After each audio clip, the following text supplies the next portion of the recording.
Hi there guys, today we're going to be talking about aerodynamic theory. Now, before we go into this, some people find this really useful. Some people find it worse than useless. Now it depends on how your brain works. If you're kind of the engineer type, the type of person that needs to know the hows and the whys things work, you probably find this really interesting. If you're not, if you're just someone who, like me, I have to say, is just someone who says, give me it, I need to go and try it for myself, I don't really care why it works, I just need to know that it works, then you don't need to know this. What we often find is that aerodynamic theory is something that can be very useful when you're trying to figure things out yourself as to why things work, why the kite's behaving like it does, and maybe what you need to do next time to make it better. But you certainly don't need to know it inside out. You do not need a degree in this to get it going. So if this works for you, great. Take it in, and I would suggest you go and do some more study on your own, because it's a really interesting and it's a massive topic. If this doesn't do anything for you and it blows your mind, don't worry about it. It's not essential to understand it. We just add it in here as a little bit extra because it can help you with when it comes down the line later on to understand why things do what they do and why certain kites behave like they do. Okay, so first of all, don't get too caught up in the science behind this, or if that's not how your brain works, it's fine. Okay, having said that, what we're going to do, we're going to touch on aerodynamic theory now. Again, as with all these videos, but this one especially, if you are an advanced engineer in this kind of thing, please forgive me. What I've tried to do is take some very advanced concepts and bring them down to a level where they're actually applicable for use, for practical use. It's not necessarily the entire truth that I'm giving you. Things have been oversimplified to make them actionable. Okay, so please, if I've got some things majorly wrong, which I don't think I have, please write in and let me know in the comments. But if things are just a little bit wrong and you can see why I've gone that way, that's done on purpose. Okay, so again, for you guys who this is the first time you've heard anything about this, what you'll probably find if you do go on to do your own study is that some of the things that I'm telling you are true from a certain point of view. And that as you get deeper and deeper into this, you'll find, well, yeah, okay, I see that's true, but there's this other factor which changes this and things like this. So don't get too caught up in the science. This is a basic level introduction to aerodynamic theory, to a topic which, to be honest, is huge, and you can go on and on forever about it. So we've tried to bring it down to a level where you can actually use this, go out in your kite surfing and apply it on a day-to-day basis. Okay, so that said, we're going to start to talk about why kites fly, okay, why wings work, things like this. So just bear with me. What I'm going to do is draw here a hugely exaggerated wing profile. So this is the top of the wing, this is the bottom of the wing, and the air is hitting the wing in that direction.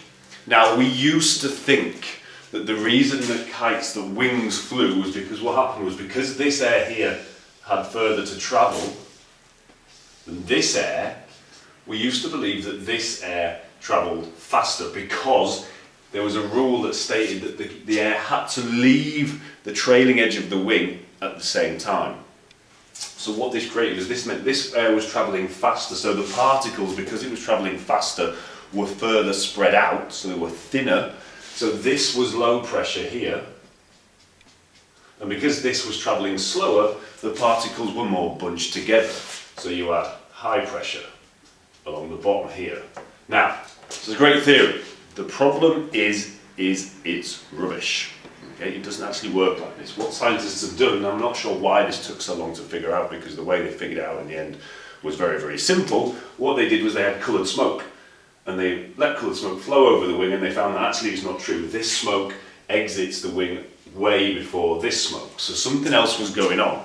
Now, the problem they have with trying to determine why this is that when you put any wing into any wind tunnel, even if you get the most perfect designed wing we can get and put it in the most perfectly designed wind tunnel, they cannot model how the airflow is going to be over that wing.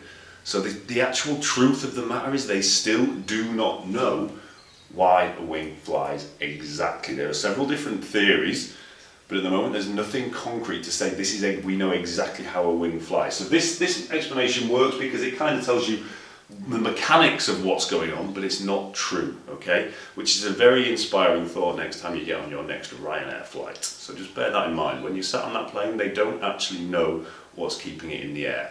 But it's something to do with this. It's something to do with a pressure differential between the high and the low pressure. Why does this work? Sorry, because high pressure always moves towards low pressure. Yeah, so you get lift going up that way, which lifts the wing.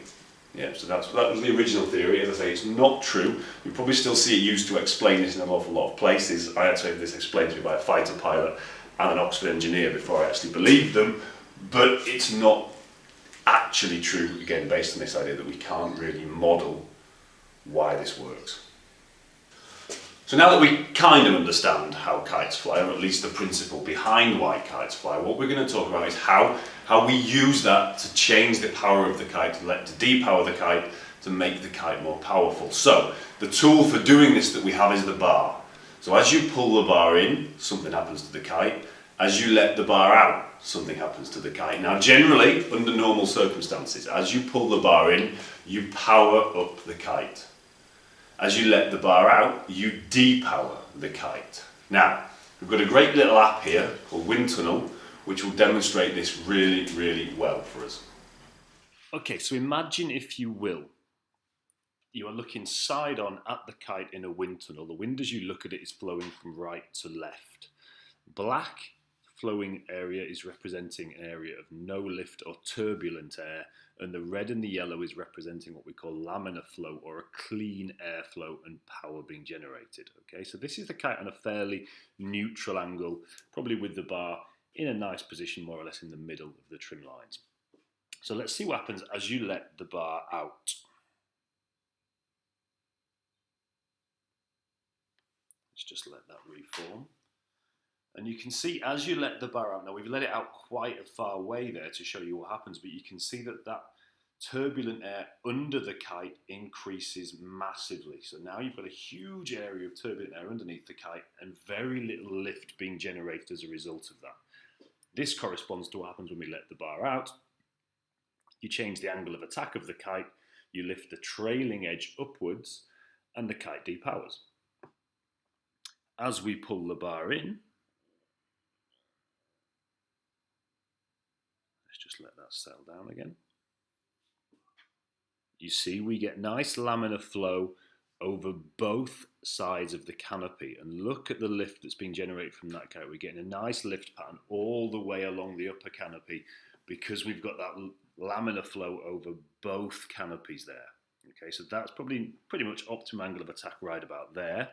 Let's see what happens if we go even further. So if we keep trying to power the kite up, i.e. we keep pulling the bar in.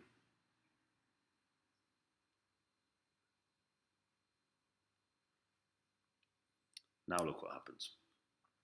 Yeah, we've got laminar flow over the bottom of the kite, but we've got absolutely zero lift being generated because we've got turbulent air flowing over the top side of the kite. And this is what happens when you pull the bar in too far. The kite starts to backstall. The kite is fully under tension because you've got the air flowing over the bottom side of the canopy, but there's no lift being generated. So we mentioned in an earlier video that kite design comes down to a compromise between several different factors. If you think about ease of relaunch, power, speed, trimming ability, depower, safety, all these different things. All the time, every time you design a kite, you're compromising one thing for another. So a kite can't do all these things well. Okay, it's got to err on the side of some things to sacrifice other things. Okay, and the easiest design factor that we can show you here is something called aspect ratio. Aspect ratio is great because it means you can look at a kite and visually start to see what that kite is going to do well and what it's going to do badly. Aspect ratio, really, really simple. All we're talking about here is the kite long and thin, or is the kite short and fat? Really, really simple. Long and thin is high aspect, short and fat is low aspect.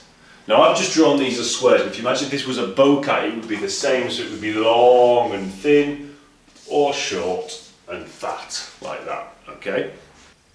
So that said, what's the major difference between high aspect and low aspect when it comes to flight characteristics?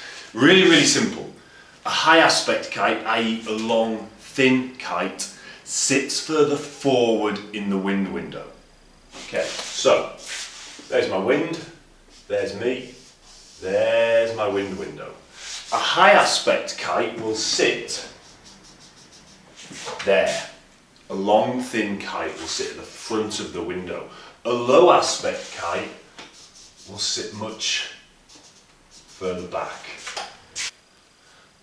So what effect does this aspect ratio have on the way the kite performs? Well, think about it. The low aspect kite is sitting further back in the wind window, so it's sitting closer to the power zone. Does that mean there's going to be more bar pressure? Yeah, you bet it does, because the kite is sitting closer to the power zone, so there's more pressure on the bar. Does it mean the kite relaunches easier? Yes, it does, because the kite is naturally going to sit close to the power zone, so it's going to relaunch further back in the window. Also, a short, fat kite, just due to leverage, is going to take much less effort to get up onto its side into the relaunch position than the long, thin kite. But it also means that the lower end of its wind range, it's going to be more stable. Why? Because it's sitting further back in the wind window, it's generating more power naturally even when it's at neutral. So at the lower end of its wind range it's going to be very stable, but as the wind picks up towards the top of its wind range, it's going to get overpowered more quickly. Now the opposite applies for a high aspect, so because it's sitting further forward in the window, there's less bar pressure because it's further away from the power zone. It's going to relaunch less easily because it naturally needs to come further forward in the wind window before it relaunches, and again because it's long and thin, it's harder to turn it onto its side. It also means it's going to be less stable at the bottom end of its wind range, but it's going to get overpowered less easily. Okay, with me? Cool. So, on that note, which of these two kites is going to ride upwind better? Okay, so let's take a step sideways for a moment. To understand this, we need to understand a little bit about the wind. So, imagine, if you will, that I am sat in my car, sticking my head out of the window. And the wind, what we call the true wind, i.e. the wind generated by nature, the true wind, is blowing in this direction at 10 knots. For argument's sake, okay, the car is still. So the wind I feel on my face as I'm sticking out the window at this point is 10 knots blowing from this direction. The car starts to move in this direction at, conveniently enough for our calculations, 10 knots. What this does is induces airflow in this direction. Now to imagine this, think about walking underwater in a swimming pool. As I'm walking along, what I'm doing is as I move, there's an area opening up of empty water behind me, so the water in front of me that my head's pushing through is displaced and runs around the back of my head to fill that hole. Or even easier, think about walking along the beach when there's no wind. As you're stood there still, you feel no wind. Now I start to walk, and whatever speed I'm walking at, I start to feel that air on my face.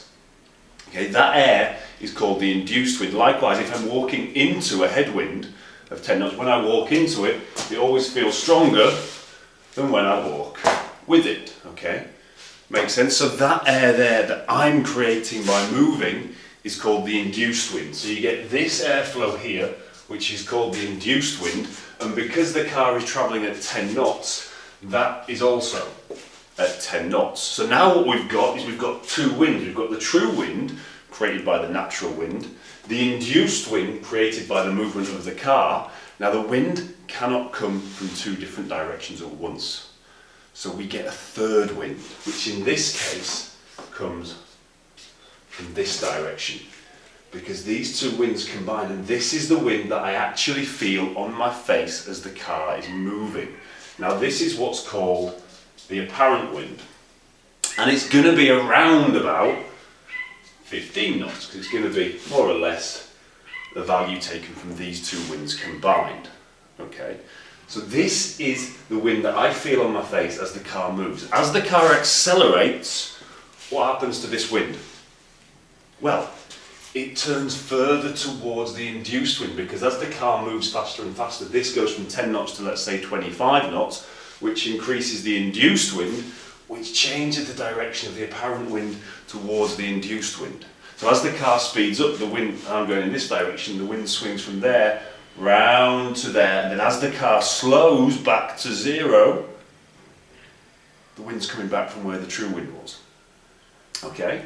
So we've got these three different types of wind: true wind, induced wind, apparent wind. The kite itself flies on the apparent wind. So i.e., as it's moving, the kite is generating its own power. And you can see this because when we water start, we start in the water, we're not moving. And to get moving, we have to really fling the kite around a few times to get up and get moving. But then once we're actually riding, because we're now moving ourselves at, let's say, 15 knots, so is the kite. So we don't need to move the kite anymore, we can just hold it still because it's flying on the true wind, plus the wind that it's inducing by its movement, which is stronger than the true wind. And then as you slow down, the apparent wind in the kite slows down as well. So just by moving the kite, we're generating power. And again, on the water slide, you can see this. You fling the kite down, and that movement of the kite generates the power that pulls you up. So this is a really, really crucial concept to understand. If you can get your head around this, you've cracked it. Even if you don't understand all this, what you need to understand is that by moving the kite, we generate power. Okay, just think of it really, really simply. If I'm running really fast into a headwind, I feel loads of wind in my face. As I slow down, that wind slows down as well. That's exactly what the kite feels. Okay, so as we increase the speed, there's more airflow, which equals more power over the kite. Okay?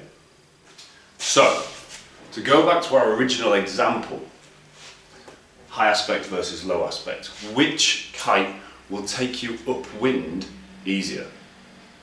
Well, to understand this, we need to understand what happens to the wind window, okay? So this is a really simple example of the wind window that you've probably all seen before. Wind's blowing from here, that's you stood there. This is my wind window, and obviously it's a three-dimensional thing, so it's like a quarter of an orange, quarter of a tennis ball, something like that, so it extends upwards as well. This is looking down from above, okay? Important that you understand that. The moment we're stood still, so the only wind that's affecting us is the true wind, which is blowing today at 10 knots. What happens now is we start to ride, okay? Cool, I'm up, I'm riding. And I'm riding in this direction, again, at 10 knots. Now, just like the car, what this does is induces airflow in the opposite direction at, you got it? 10 knots. So where's the wind that the kite actually flies off? Well, now again, we can't have wind coming from two different directions, so a third wind forms here, again at, let's say, 15 knots, which is the apparent wind, which is the wind that the kite actually flies off. So, what now happens to my wind window? Yeah, it shifts.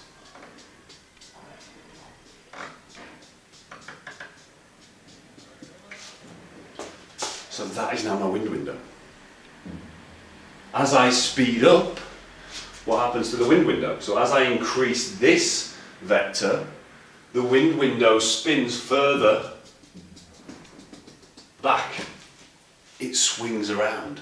As I slow down, it comes further towards the original wind window when I was static. Okay, so your wind window is going to move as you ride. The faster you ride, the further back the wind window is going to shift, and the slower you go, the closer towards the true wind the wind window is going to be, i.e. the wind window as when you're static. So why is this important? Well, the kite always flies at the front of the wind window. Most people think when you're riding, because the kite's actually sat back here, it's sat near the power zone. It's not. It's sat at the front of the window. Your wind window's just shifted backwards. Okay, the kite will never sit in the power zone. You have to fly it through the power zone by using figure eight. It will always sit at the edge of the wind window if you're flying it correctly. So the kite doesn't necessarily move back through the wind window as you're riding. The wind window moves back itself. The kite is always at the front of the wind window. Okay? With me so far? Good. So, when we're talking about this, a key thing to understand is to be riding upwind, do I need to be riding fast or slow? Blown your brain? I need to be riding slow. Why? Because I want to ride in this direction to ride upwind. If my kite is all the way back here because I'm hooning along really, really fast and my wind window shifted backwards, I've got the kite pulling me in that direction, I'm trying to resist in this direction, and the end result is that I'm shot out in that direction. As I slow down, the wind window moves further around to here, so my kite is sat right at the front of the wind window, and this angle between the direction of pull of the kite and my intended direction of travel is much smaller. So it's much, much easier to ride upwind because the pull is pretty much pulling me in the direction that I want to go, rather than the pull being off somewhere down here and I'm traveling that direction and I'm just being pulled that way. So to ride upwind, I need to be riding slow so I can get my kite as far forward as possible so that that angle between my intended direction of travel and my pull is as small as possible. Okay? So now back to the original question, which kite is going to ride upwind better? Well, if you're still with me, A, I'm impressed, well done, but B, hopefully you've answered high aspect. Why? Because a high aspect kite naturally sits further forward in the window. So that angle between your intended direction of travel and where the kite's pull is coming from is naturally going to be smaller. A low aspect kite on the same bearing is going to be sat further back, so the pull is going to be coming further around, further away from your intended direction of travel. So a high aspect kite will ride upwind easier than a low aspect kite. Now again, if you're still with me, really, really well done. Not a simple concept to understand, but if you can get your head around this, maybe rewatch the video a few times, and please, if you've got any questions on this, stick them in the comments below, because out of all the things we cover, this is the thing that probably blows people's minds. But the biggest mistake we see intermediate kitesurfing making is that everything they go into, they try and do at 400 miles an hour. They think to ride upwind, they need to be going 400 miles an hour. They think to do their first jumps, they need to be going 400 miles an hour. They think to do their first transitions, they've got to be going 400 miles an hour. And as soon as you understand this, you can get your head around why you don't necessarily need to be doing that. Why actually going slow is often much better than going fast.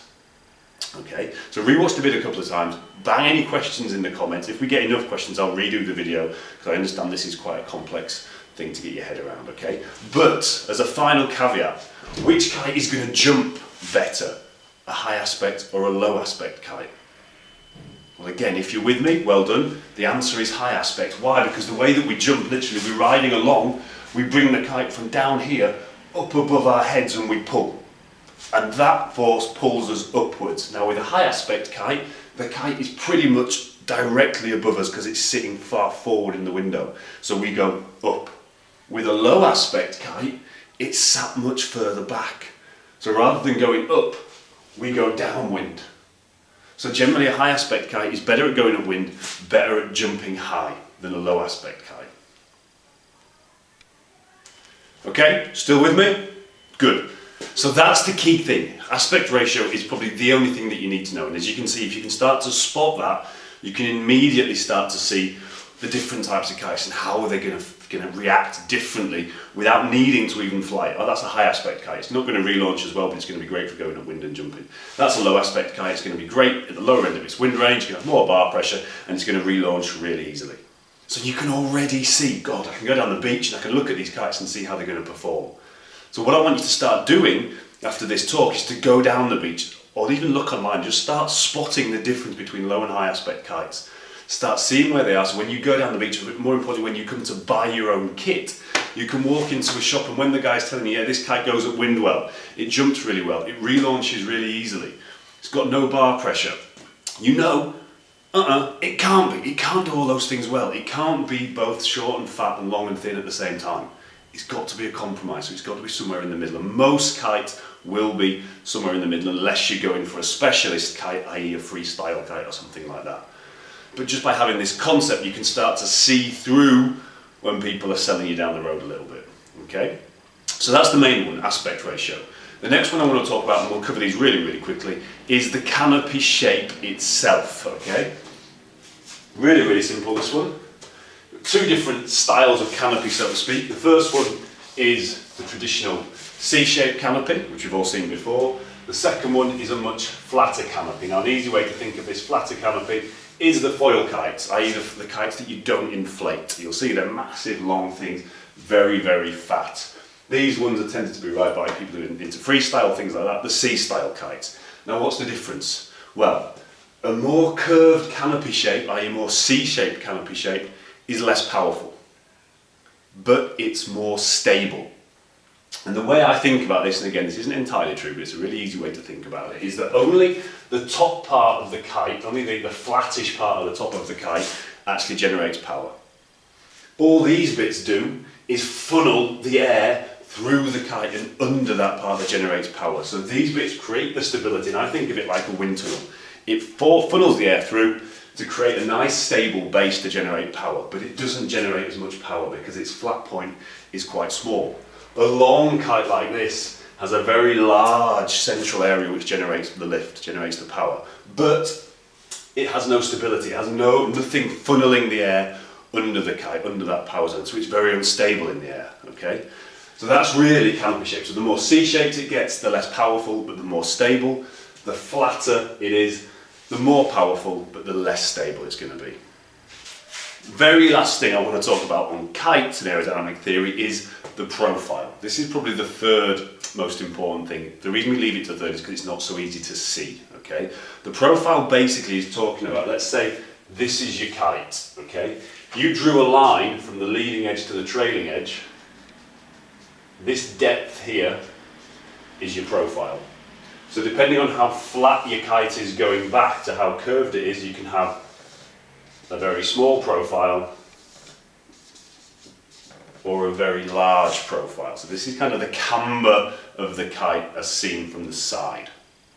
Now the basic difference here, and again we don't cover this too much because it's not very easy to see on a kite, it's just quite difficult to put it and say, oh, that's got a fat profile, that's got a thin profile. But just so you know, a thin profile is very fast, a fat profile is much more stable. Simple as that really. Again, when you get into nuances, it's not that simple, but if you can just think about that, thin equals fast, fat equals stable. Simple. So you'll be glad to hear that's all we're going to talk about on the kite's aerodynamic theory. Again, well done if you got your head around that. Don't worry too much if you didn't. As I say, it's not something you have to know. And if you are interested or you've got any questions, as I say, please stick them in the comments. We will look at them and we'll revisit them, and we will revisit these videos as well if there's enough people asking questions about certain things which we've missed out. Okay, so please don't be afraid to ask questions down there.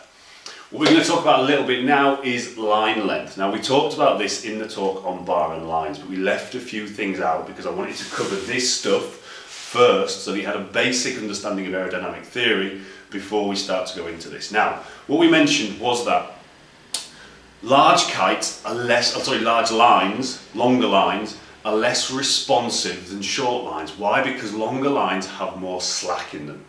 So you've got to take up that slack before you start to affect the kite. Now, why do longer lines have more slack in them? Really, really simple. Longer lines create more drag. The line itself drags in the wind. So the air playing over those lines creates drag, which sags the lines back. So to give you a quick example, let's say this is my wind window, and there's my kite, and I'm stood here. On long lines, this is 25 metre lines, the lines themselves are doing that. On 5 metre lines, the back lines are doing that, because there's nowhere near as much line to cause as much drag. So this does two things. It means, as we said, the kite is less responsive, because there's more drag, there's more slack that you've got to take up on the longer lines. So that's why longer lines are less responsive. But also look what's happening. As the lines get longer, there's more drag being created, so the kite naturally sits further back in the wind window. So longer lines equal more power, because as we get longer and longer and longer, the kite gets further and further back in the wind window, which is why generally, there's two reasons. What you'd think is, okay, well, if I haven't got enough wind, why don't I just put longer lines up? Well, two things. A, once it gets past about 25, 30 metres, they become so unresponsive that you simply can't fly the kite. You need a bar that's 3 metres long to fly the kite. The other thing is the kite itself is sat so far back in the window that it becomes impractical to fly the damn thing. Okay, so this is why we don't just keep putting longer and longer and longer lines up. Okay guys, so that's it for this video. We'll see you in the next video. Thanks for listening.